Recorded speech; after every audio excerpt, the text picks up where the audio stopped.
moi, la mission des choisis de Jésus, c'est sa mission à lui. C'est pas la mission de Léon de la Chance, là. C'est la mission du Seigneur. Et quand je regarde en arrière, je me rends compte qu'il l'a préparé depuis longtemps. Il l'a préparé depuis longtemps, puis je dirais qu'il a commencé à la préparer par mes parents, qui avaient une très grande foi.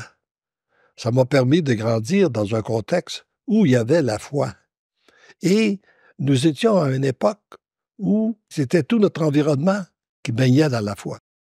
Parce que ce que nos parents nous disaient, les professeurs disaient la même chose. On allait à la messe le dimanche, c'était le même genre d'enseignement. Puis quand on parlait à un voisin, c'était le même genre d'enseignement. Alors oui, ça tourne au niveau de la foi. Alors j'ai eu l'avantage de baigner mon enfance dans la foi.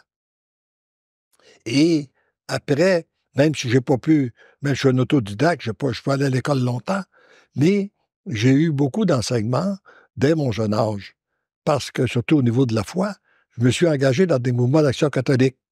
Alors, ça nous permettait d'avoir certains enseignements, de réfléchir, d'entendre des témoignages et tout ça. Et j'ai compris aussi, j'étais très sensibilisé au fait que la richesse qu'on avait eue de nos ancêtres. Il y avait de protéger notre langue, mais il y avait surtout de protéger notre foi. Et que nos ancêtres nous l'avaient transmis depuis le début de la colonisation. Ils nous avaient transmis la foi d'une génération à l'autre. Et c'était pour moi un bien des plus précieux qu'on devait sauvegarder. Et j'ai été très peiné lorsqu'il est arrivé dans les années 60, dans les années 1960, où qu'on a vu un déclin de notre Église. Là, on a vu des prêtres abandonner leur sacerdoce, des religieuses sortir de communauté, et puis des gens abandonner la pratique. Et je me rappelle d'un jour que j'étais avec un de mes amis, un dimanche après-midi. Je suis triste de constater ce qui se passe, le déclin qui se vit. Et lui, il me dit, et puis c'est là qu'on voit que le Seigneur s'est servi de lui pour m'enseigner. Il me dit, si on s'inquiète, c'est parce qu'on n'a pas la foi. Ben, j'ai dit non. Si on s'inquiète, c'est parce que les gens perdent la foi. Non, non. Il dit, si on s'inquiète, c'est parce que c'est nous qui n'avons pas la foi. Alors, j'ai resté surpris.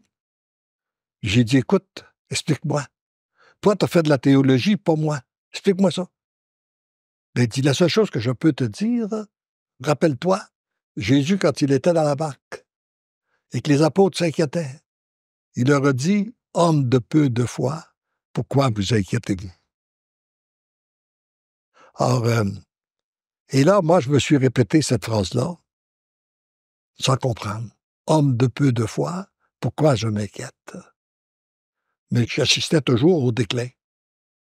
Et tout à coup, j'apprends qu'il y a des gens qui se réunissent dans des maisons privées pour prier. Ça m'a réjoui. J'ai dit, ça se peut. Ça veut dire que donc il y a un éveil, c'est pas mort. C'était le début du renouveau charismatique. Mais tout à coup, il y a quelqu'un qui m'a invité à connaître une journée du renouveau charismatique chez les pères trappistes à Oka.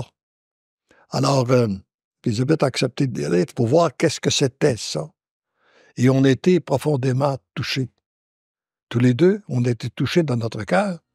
Et là, on a voulu en connaître davantage. On voit toujours le Seigneur qui nous guide pour faire une retraite avec le Père Jean, une fin de semaine avec le Père Jean-Paul de Gimbal. Après ça, une semaine complète.